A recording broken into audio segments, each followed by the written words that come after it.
Miércoles 16 de mayo del 2018, amigos, es un gusto estar nuevamente con ustedes en la emisión estelar del Comercio TV. Aquí iniciamos con lo más destacado de esta jornada. El Ministerio de Transporte, de Finanzas y las Secretarías de Gestión de la Política de la Presidencia de Planificación y Desarrollo y la Secretaría Particular de la Presidencia tienen nuevos titulares. Así se dio a conocer en una ceremonia presidida por el primer mandatario Lenín Moreno, donde se firmaron decretos que formalizan estas designaciones.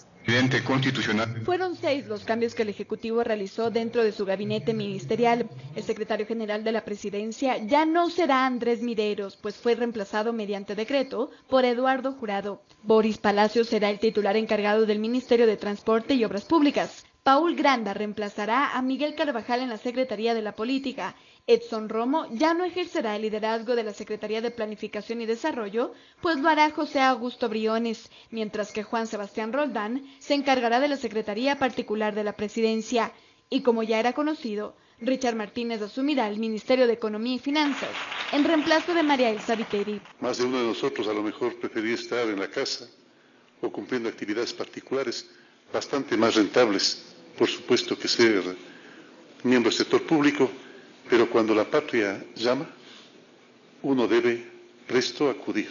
Los cambios en el gabinete se dan después de que los ministros presentaran sus renuncias del pasado 8 de mayo, para, según se dijo, evaluar la gestión de los mismos. Pero también será antes de que se cumpla un año del gobierno de Lenín Moreno. También es cierto que requiere de nuevos aportes, de nuevos abonos, de nuevos esfuerzos, de nuevas transparencias. Por su parte, el ministro de Economía y Finanzas, Richard Martínez, se refirió a las decisiones que tomará en esta cartera de Estado. Reiteró su compromiso para conformar un equipo eficaz. La deuda pública debe tener un tratamiento técnico y estandarizado, para que su monto y su forma de registro no puedan estar sujetos a interpretaciones. Mi compromiso en la línea de acción de nuestro gobierno, señor presidente, es transparentar en ese ámbito de la deuda y de todas las finanzas públicas la situación de nuestra economía, pues sin un diagnóstico correcto no podremos tomar las medidas correctas. El primer mandatario enfatizó que los nuevos integrantes del gabinete fueron elegidos por su profesión y experiencia, pero también por su compromiso social. En Quito informó Andrea Orbe. Sin mayores revelaciones, se desarrolló la comparecencia de los exministros de Defensa y el Interior, que fueron convocados a la Asamblea Nacional para entregar información sobre el secuestro y posterior asesinato del equipo periodístico de Diario El Comercio. Ante la ausencia de la Canciller de la República en la Asamblea, se anuncia el inicio de un proceso de juicio político en su contra.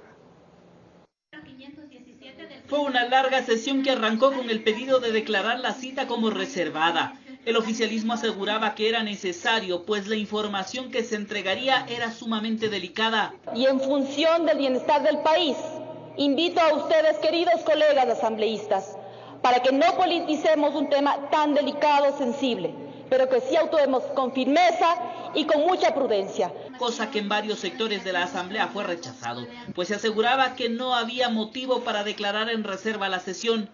Que tal calificación no cabe cuando está en juego el dolor de muchos ecuatorianos, familiares, cercanos, gremiales, y que aquí se diga la verdad limpia, pura y pública.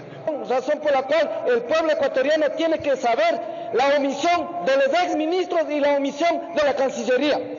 Al final la visión del oficialismo se impuso. La sesión se declaró en reserva, pero antes los legisladores aprovecharon para recriminar a la canciller María Fernanda Espinosa, quien había enviado una carta de excusas pues había viajado a Rusia y no asistiría a la cita. Que estamos hartos de la ineptitud de la canciller María Fernanda Espinosa, que pone por delante sus aspiraciones, acciones personales y sus vanidades.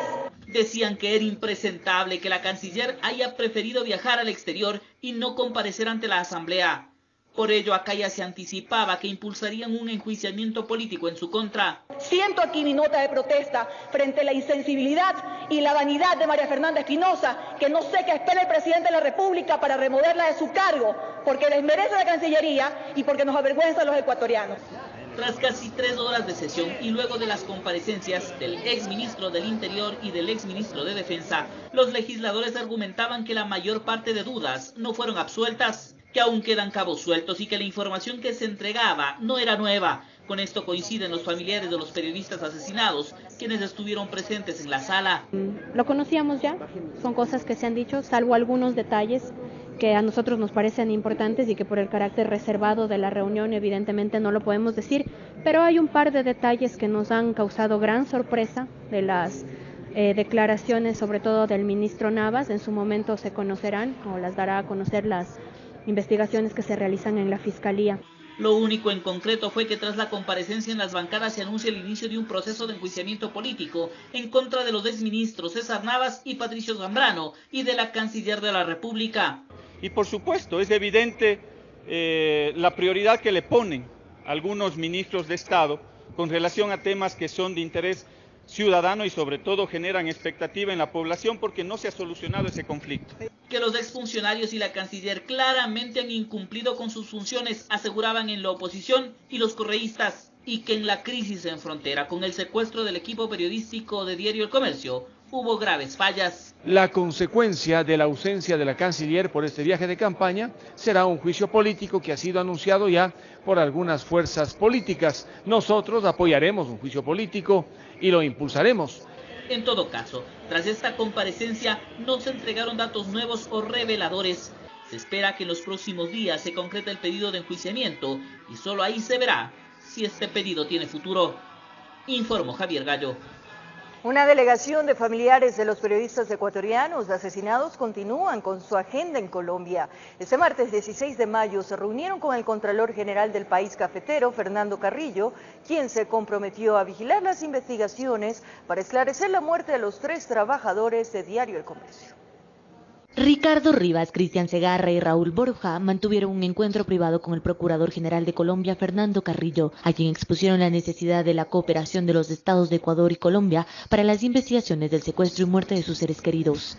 Carrillo, en su cuenta de Twitter, reiteró su disposición a colaborar con las pesquisas. Vigilaremos las investigaciones para esclarecer el asesinato del equipo periodístico ecuatoriano del Comercio a manos de la disidencia de las FARC en la frontera común y lograr la devolución de los cadáveres. La delegación también tuvo un acercamiento con la Fiscalía General de Colombia. Estos encuentros se dan luego de la reunión que mantuvieron los familiares de los periodistas con las máximas autoridades del país cafetero este lunes.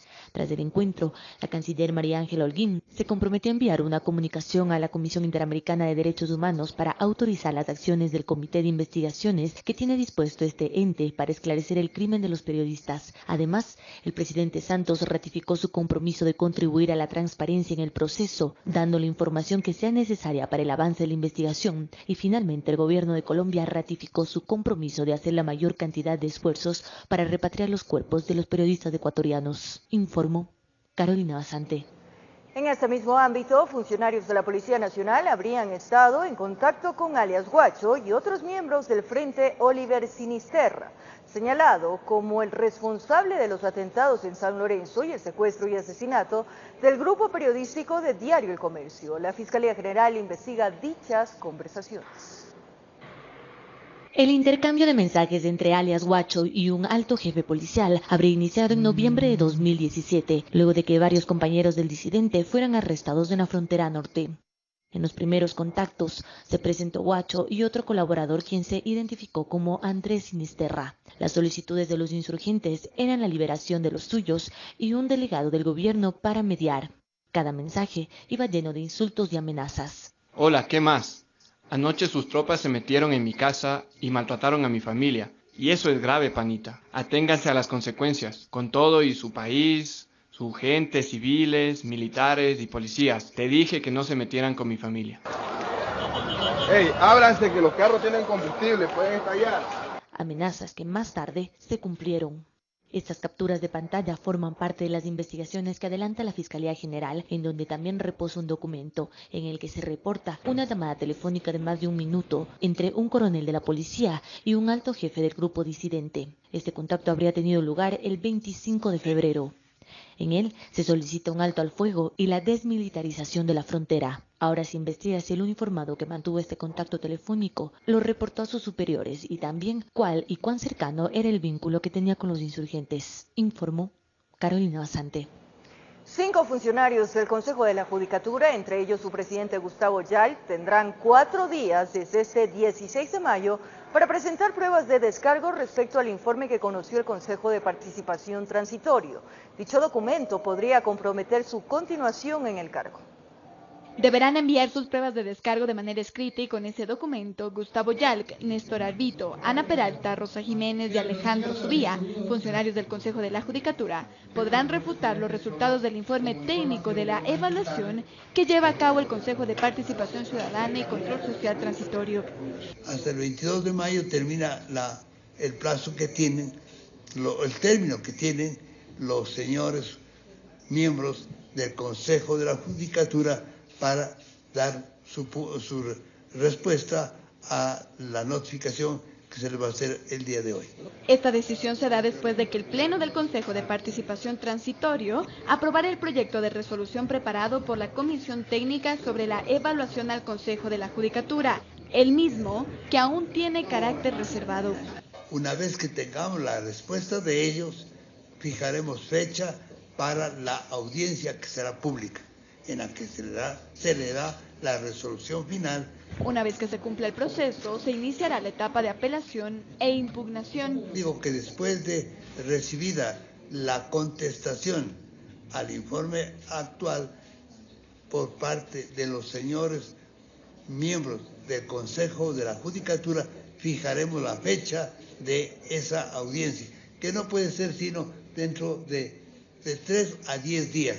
La resolución final la tomará el Pleno y podrá ser la ratificación de los integrantes del Consejo de la Judicatura o la terminación anticipada de sus periodos. En Quito informó Andrea Urbe. El alcalde de Quito, Mauricio Rodas, agradeció a Jaime Nebot luego que el burgomaestre lo respaldara, señalando que estaría afrontando un supuesto golpe de Estado, refiriéndose a la solicitud de dar un paso al costado por parte de 12 de los 20 concejales del Cabildo. Que son importantes. El alcalde de Guayaquil, Jaime Nebot, dio el espaldarazo a su homólogo Mauricio Rodas durante una entrevista radial, en la cual lo defendió luego de que 12 ediles del Consejo Metropolitano de Quito le solicitaran a través de una carta que diera un paso al costado. Que un grupo de 11 concejales quiere echar al alcalde de Quito. Si usted quiere echar a un alcalde, hay un procedimiento constitucional y democrático. Se llama la revocatoria del mandato. Vaya, coja las firmas, someta eso al pueblo, y si el pueblo se equivocó y quiere rectificar su equivocación, el pueblo vota. Pero no puede ser posible que se dé dentro de un consejo un golpe de Estado de que los concejales voten un alcalde. Declaraciones que generaron una inmediata reacción por parte de Rodas. Agradezco mucho las declaraciones del abogado Jaime Nebot y coincido plenamente con ellas. Creo que es fundamental fortalecer la institucionalidad municipal. No puede ser que un grupo de concejales, que además se han dedicado permanentemente a bloquear la gestión municipal, pretendan echar a un alcalde de manera antidemocrática. Afirma que todo obedecería a una actitud eminentemente política, afectando así el desarrollo de varios proyectos. En el proyecto Quito Cables, que es un proyecto que va a beneficiar a los barrios históricamente más abandonados de la ciudad, dotándolos de un transporte público de primera. Respecto a ese proyecto, recordemos cómo los señores concejales iban a los barrios a agitar a la población, e incluso a desinformar. Eso obviamente afecta a un proyecto. Lo propio ocurrió con la solución vial Guayasamín. Recordemos, cuando los concejales iban al barrio Bolaños a desinformar y a generar una oposición artificial. Sin embargo, quienes también reaccionaron fueron los concejales, quienes firmaron la solicitud de renuncia del alcalde Rodas. El edil Carlos Páez, a través de su cuenta de Twitter, dijo: Nebot no conoce Quito y su aliado le ha informado mal. Así que mejor no se meta en lo que no debe, y peor dar lecciones de democracia e institucionalidad.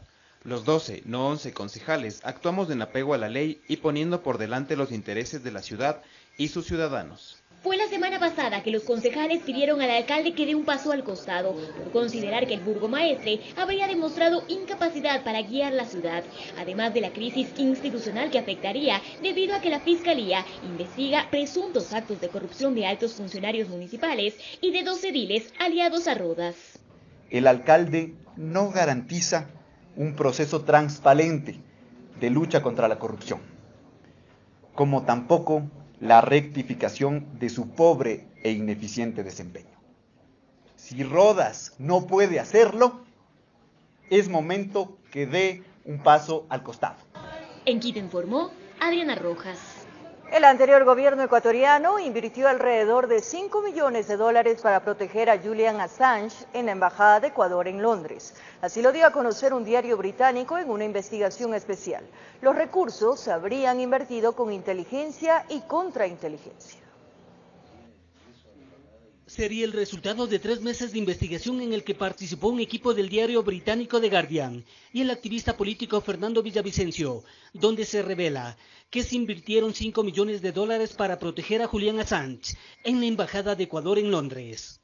La primera sorpresa que nos encontramos es de que el gobierno ecuatoriano de Rafael Correa, y hasta el día de hoy, hizo importantes gastos, llámense gastos especiales o gastos reservados con recursos de la Secretaría Nacional de Inteligencia para montar todo un sistema de vigilancia y seguridad e inteligencia en torno a la situación de Julian Assange en Londres. Según información sacada de documentos a los que habrían tenido acceso, la Secretaría Nacional de Inteligencia de nuestro país, SENAI, habría solicitado los servicios de empresas privadas de seguridad en el exterior para realizar actividades de inteligencia, de vigilancia en otro país. Es decir, este es un elemento que configuraría el cometimiento de un delito, de actividades ilícitas en otro país, ¿sí? Que entiendo el Reino Unido sabrá evaluarlas e investigarlas. También Villavicencio cuenta que personal de la CNI se movilizaba a Londres para realizar labores de inteligencia, proyecto que en primera instancia se denominó Operación Invitado y más tarde Operación Hotel. Se afirma que a Correa se le informaba de todo lo que sucedía. Assange, fundador de Wikileaks, se encuentra refugiado en la Embajada de Ecuador en Londres desde el 2012 y es solicitado por la justicia británica. Toda esta estrategia para beneficiar a Julian Assange, ¿sí?, es parte de un acuerdo del gobierno de Rafael Correa con el gobierno de Putin y con los gobiernos del socialismo del siglo XXI para montar toda una arquitectura, ¿sí?, de investigación y espionaje. En esencia, lo que hizo Assange es convertir la Embajada del Ecuador en Londres en un cuarto de guerra para el servicio del Kremlin, principalmente del gobierno de Vladimir Putin. El diario británico sostiene que mensualmente en inteligencia y contrainteligencia se invertían $66.000. Villavicencio habla del perjuicio al Estado ecuatoriano.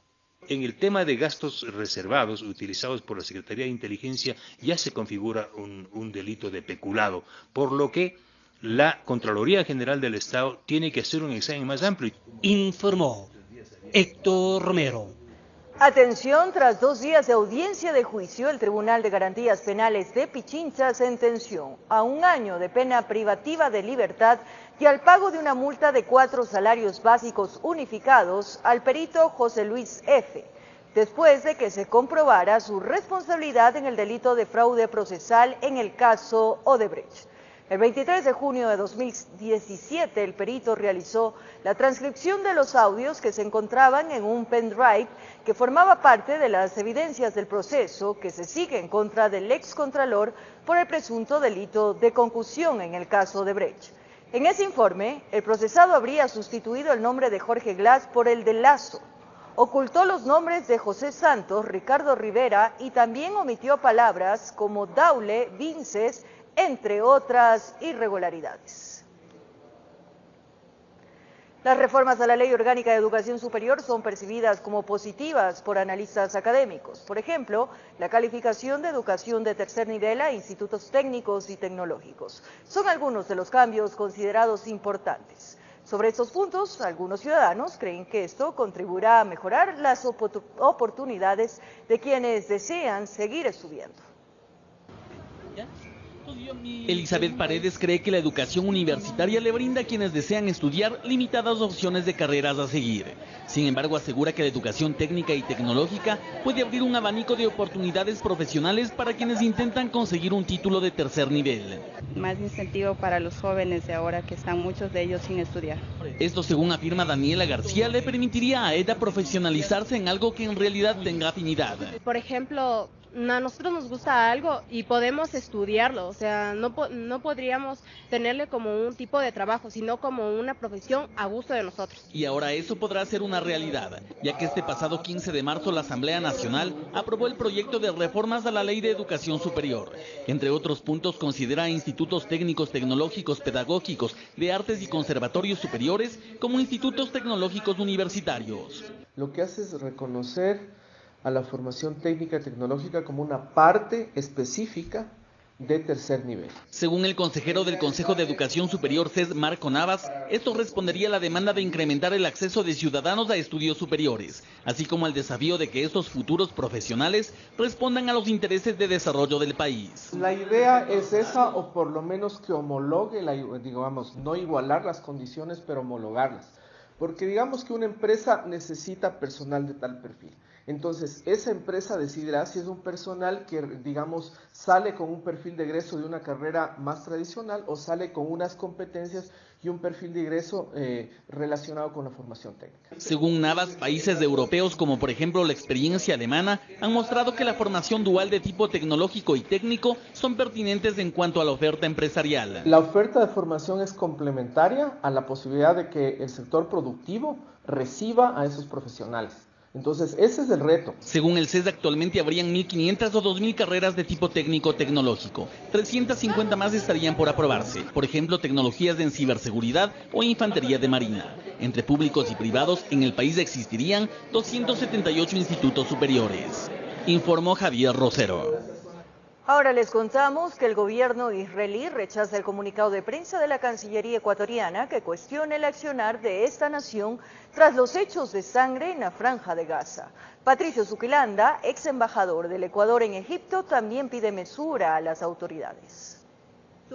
Los hechos de sangre en la Franja de Gaza, que dejaron al menos 60 palestinos muertos, generó críticas a nivel mundial, a las que se sumó el régimen ecuatoriano, que a través de un comunicado de prensa de la Cancillería, entre otras cosas, señala: el gobierno ecuatoriano hace un llamado al gobierno israelí a respetar las normas del derecho internacional, de los derechos humanos, en especial con relación al uso proporcional de la fuerza. Exhorto que fue rechazado por Edwin Yabo, embajador del Estado de Israel en nuestro país, al tiempo de solicitar primero se establezca un diálogo personal con las autoridades ecuatorianas. Que de esa forma podremos haber proveído de documentos que demuestran lo que estamos diciendo, que demostramos que jamás tenía la intención de atacarnos. Es decir, no es Israel que ha entrado en Gaza, es los palestinos que están enviando a población civil, que es una flagrante violación de los derechos humanos.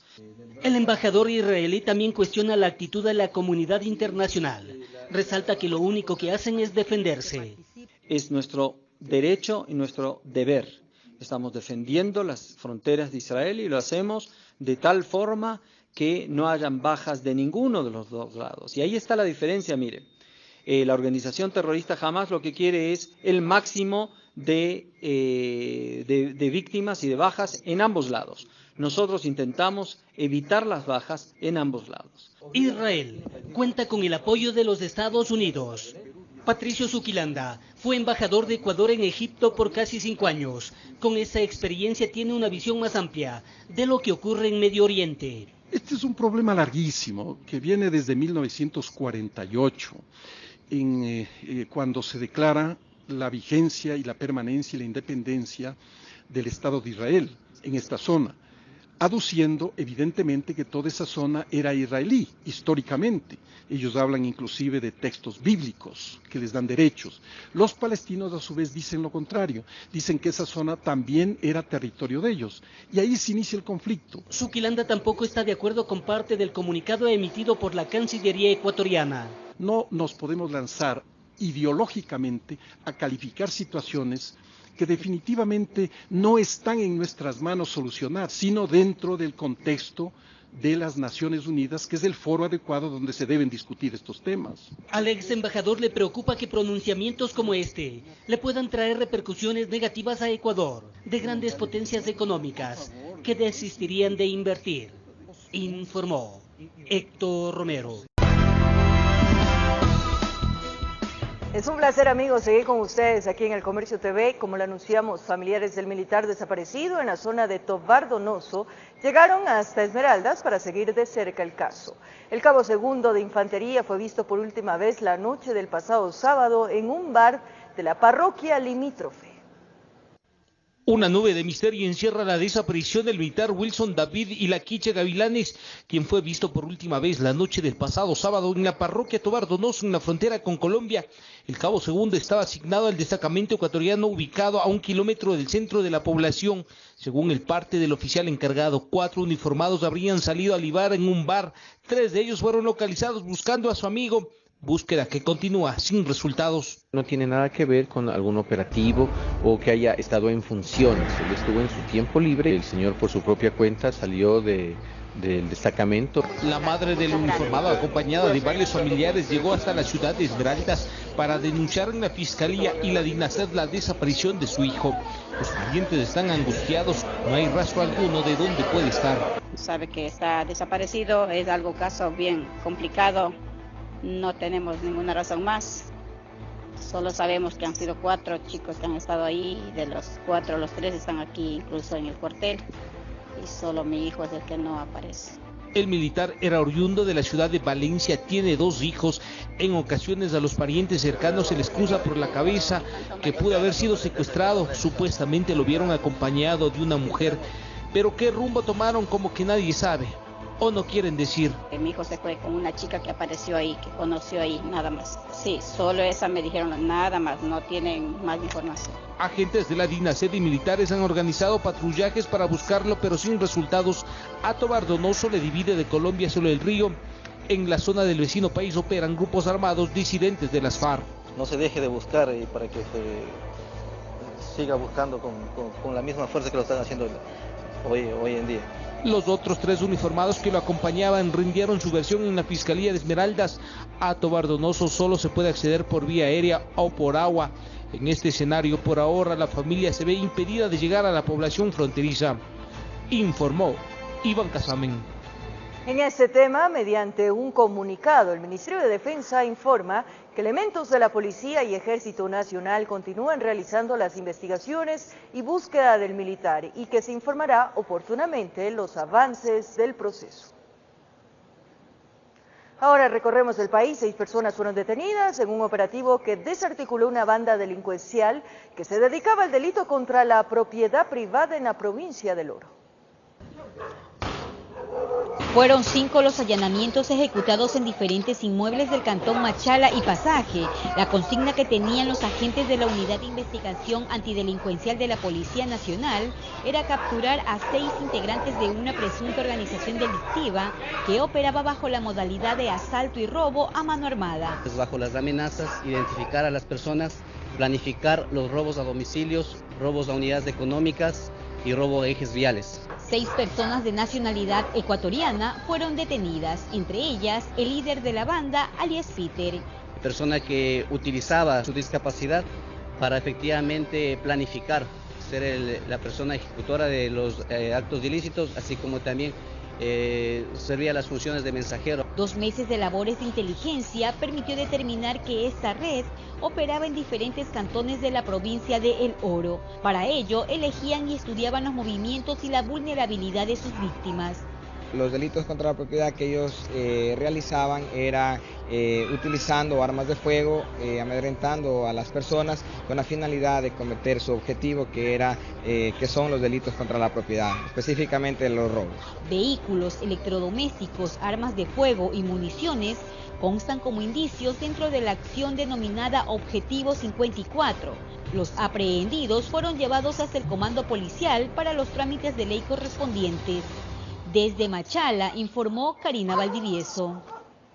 El informe de la Dirección de Aviación Civil sobre la muerte de 2 polizones que pretendían viajar a Nueva York en el tren de aterrizaje de un avión determinó 3 hipótesis relacionadas con un supuesto ingreso clandestino de los adolescentes. El organismo formuló 16 recomendaciones a la concesionaria Taxa, la aerolínea involucrada y la compañía encargada de la seguridad del aeropuerto José Joaquín de Olmedo.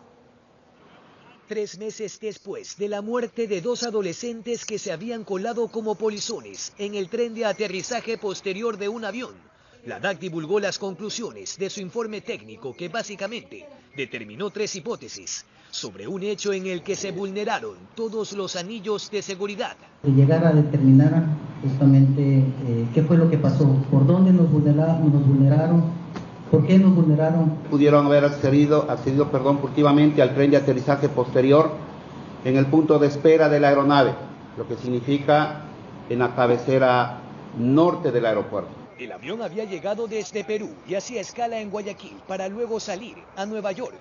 En su momento, la aerolínea involucrada aclaró que no eran pasajeros.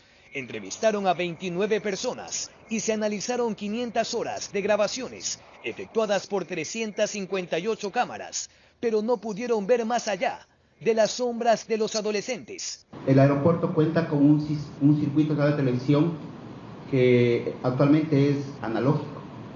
¿Okay? Por ahora, la Fiscalía no va a emitir ningún pronunciamiento en virtud de que esta investigación aún se mantiene en la etapa de indagación previa. Taxa tendrá un término de 90 días para acoger las sugerencias formuladas por la Dirección General de Aviación Civil a fin de fortalecer los sistemas de seguridad y evitar nuevas vulnerabilidades. Hay diferentes sanciones graves y una de las más graves es retirar el permiso de operación justamente. Los adolescentes eran oriundos de El Tambo, en Cañar. Sus padres no sabían nada del embarque furtivo, tampoco de los coyotes, ni las autoridades, hasta hoy, de los presuntos cómplices de un viaje a la muerte, informó Jorge Escobar. Las lluvias siguen causando estragos. 17 sectores fueron afectados con las inundaciones. La población demanda mayor atención al municipio. Así es como se anegaron al menos 17 sectores de la ciudad de Riobamba. Carros atrapados y viviendas afectadas fueron las tónicas de este mal temporal. Esto no es nada, nosotros hemos perdido cosas aquí, por ejemplo en animales que son los animales pequeños, como cuyes, conejos, hemos perdido eso de años. La gente clama por atención municipal, argumentando que cada vez que llueve tienen que padecer de inundaciones. Va cargando todo, ¿qué tan mal? Al parecer las alcantarillas colapsaron, eso dio paso a que las vías se inunden, afectando a los vehículos. Tengo el agua todavía que no saco de bajo la cama. Ahí este lodo, no puedo porque ya no avanzo. Mientras persistan las lluvias en Riobamba, estos problemas serán evidentes, según sus habitantes, por falta de gestión. Las autoridades lamentablemente han venido en época de campaña, ofrecen, y usted sabe, tiene conocimiento y hemos perdido aquí vidas humanas. En Chimborazo informó Darwin Altamirano. Se pronostica que las lluvias y las bajas temperaturas se mantengan durante todo el mes de mayo. Según el INAMI, esto obedece a un desfase en las condiciones climáticas. Las lluvias y las bajas temperaturas que registra la capital y varios puntos del país se mantendrán por unos días más. Así lo explica María Valdivieso, analista de predicción del Instituto Nacional de Meteorología e Hidrología INAMI. La época seca se retardó en el Ecuador, entonces vemos que hay un desfase. Entonces podríamos decir que en este mes todavía tendríamos lluvias. Frente a este panorama, la médico ocupacional Carla Barazarte hace algunas recomendaciones para estar preparados. Señala que lo más importante es la vacunación. Eso nos ayuda a prevenir en tal caso de tener alguna enfermedad viral. A ello le añade una correcta vestimenta, siempre protegiendo nariz y boca, sobre todo cuando se sale de un ambiente caliente a uno frío.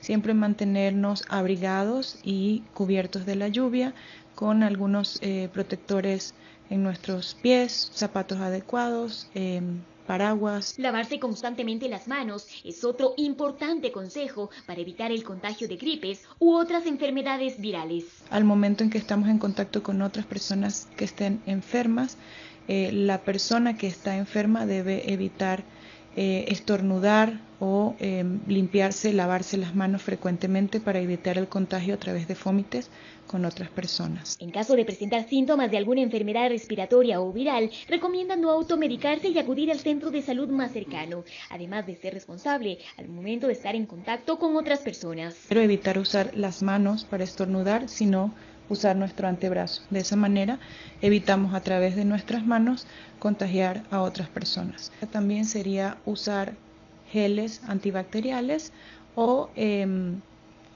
toallas de papel al momento de soplarlos la nariz. En Quito informó Adriana Rojas. Este año con un mensaje especial, la carrera más importante del país. Están abiertas las inscripciones, no se olviden, amigos. Con eso nos despedimos, gracias por su compañía, cariño y sintonía. Un abrazo grande para todos.